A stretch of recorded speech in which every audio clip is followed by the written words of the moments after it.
Somewhere on an ancient battlefield, a soldier is bleeding out. There is no surgeon coming, no stitches, no clean bandages, nothing we would recognize as medicine. What there is, pressed hard into the wound by a shaking hand, is a fistful of a scraggly, feathery weed pulled straight from the edge of the field. And slowly, against all odds, the bleeding starts to slow. For thousands of years, across nearly every continent humans ever walked, people reached for that exact plant when a life was on the line. They called it soldier's woundwort. They called it nosebleed. They called it the plant of Achilles. What nobody fully understood, not for a very long time, was that those desperate soldiers were right. The weed crushed in their fists actually did something. This is the strange, blood-stained, and surprisingly tender history of yarrow. Now, if you saw yarrow today, you would almost certainly walk right past it. Forget the legends for a second and picture the actual plant. Yarrow grows in road ditches and abandoned lots and the unmowed edges of fields. It stands about knee-high, with flat clusters of small white flowers that look a little like lace, sitting on top of stems with leaves so finely divided they look almost like green feathers. Botanists call it Achillea millefolium, and that second word, millefolium, literally means 1,000 leaves, because of those feathery fronds. It is the kind of plant you have seen 100 times and never once thought about, a weed, background scenery.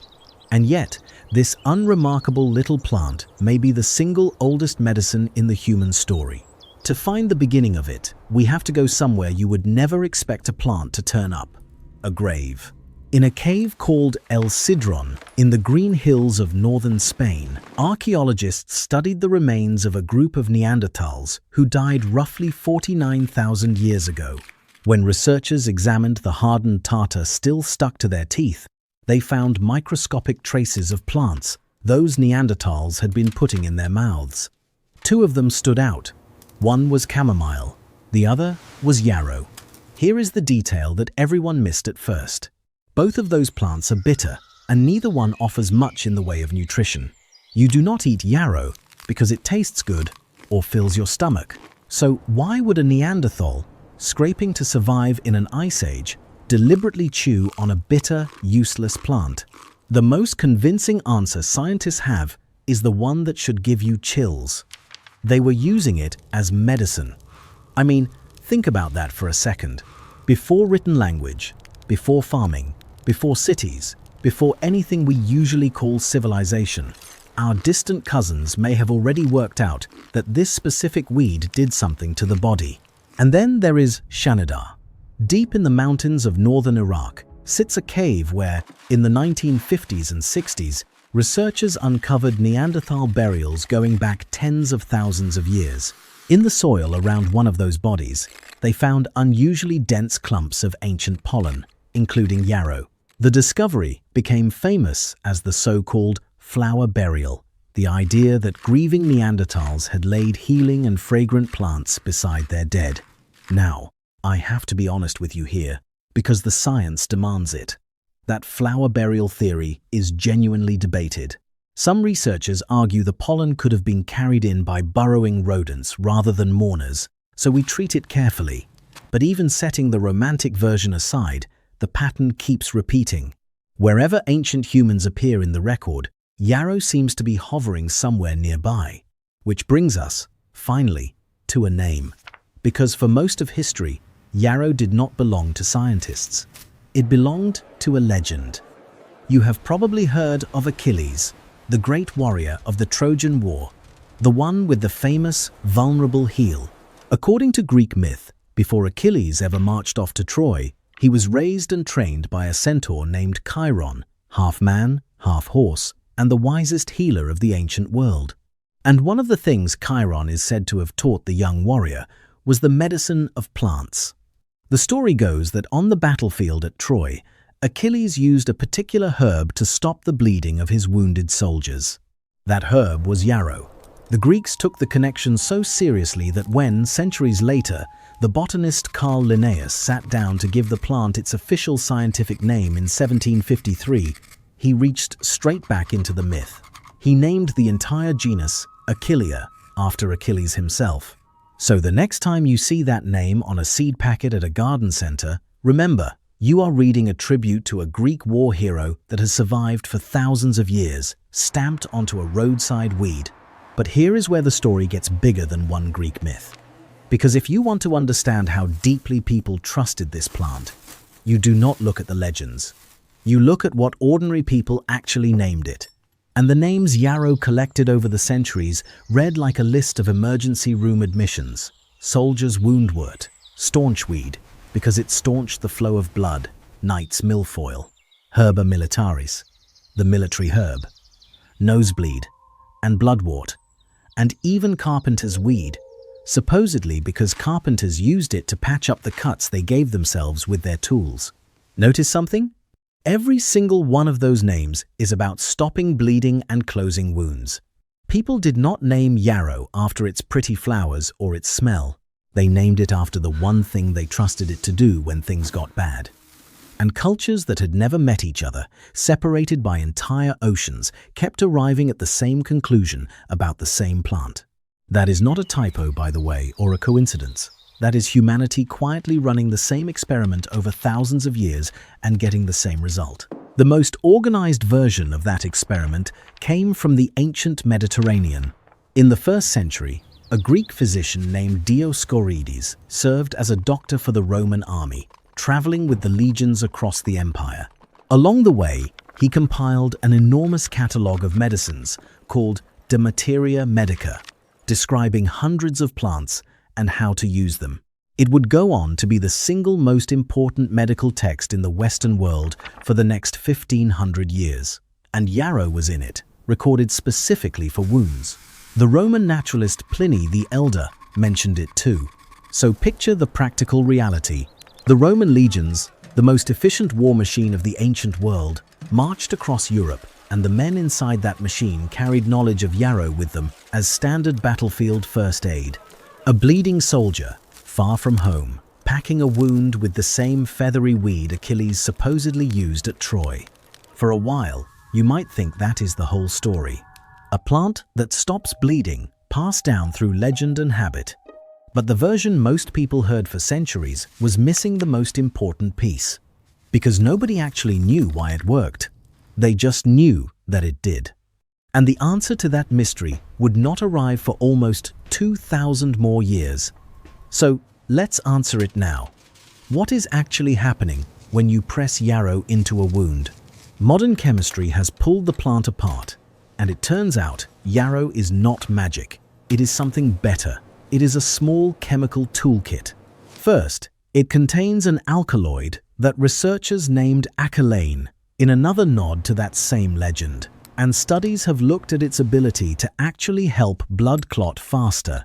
Second, yarrow leaves are rich in tannins, the same family of astringent compounds that make strong tea taste sharp.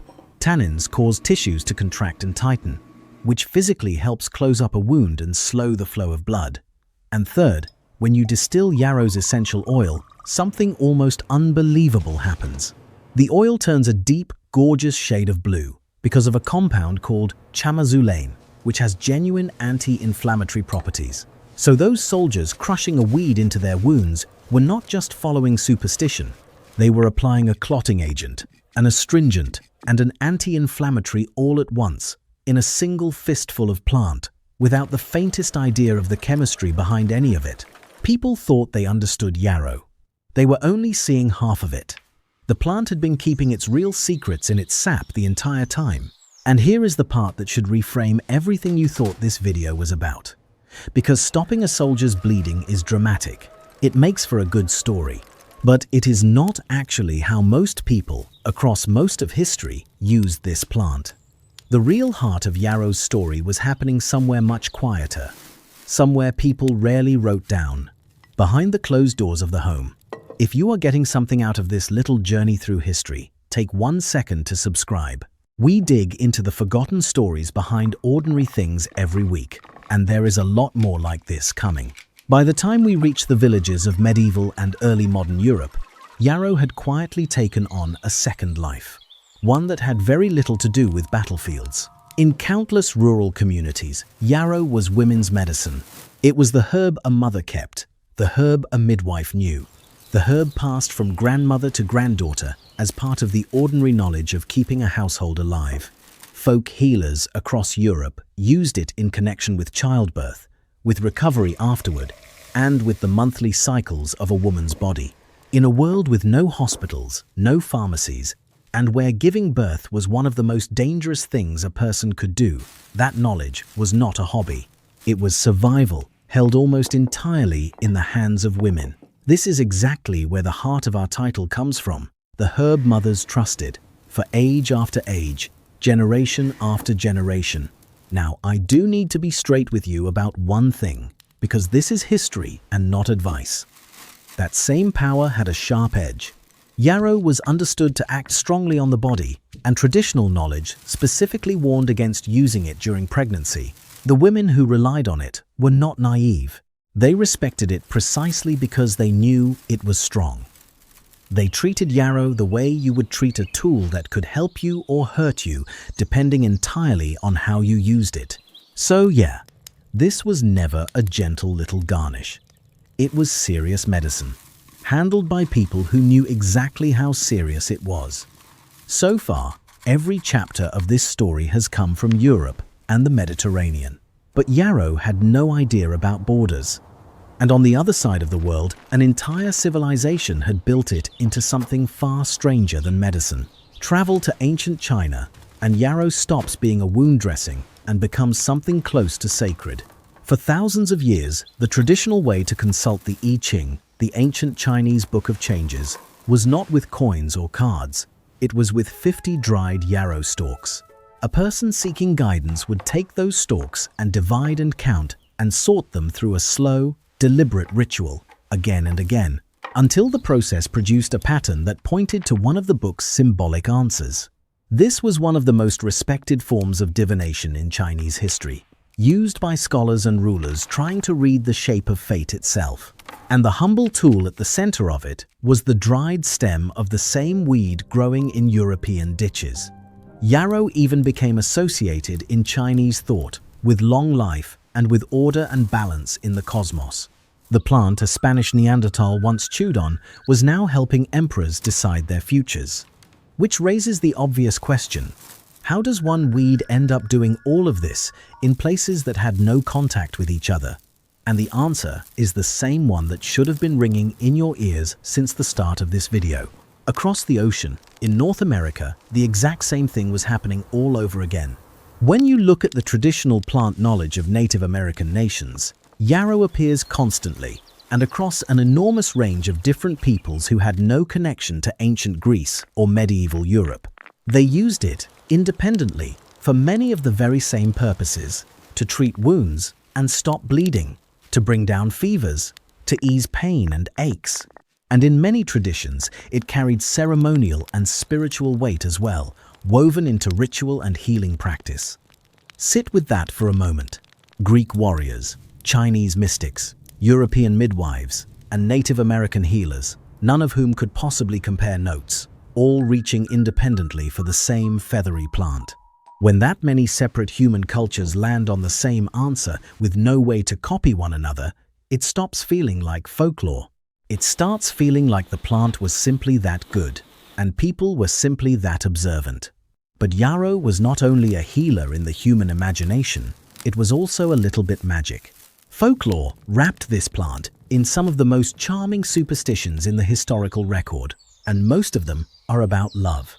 In parts of Britain and Ireland, a young person hoping to dream of their future husband or wife would tuck yarrow under their pillow at night while reciting a little rhyme, hoping the plant would reveal their fate in a dream.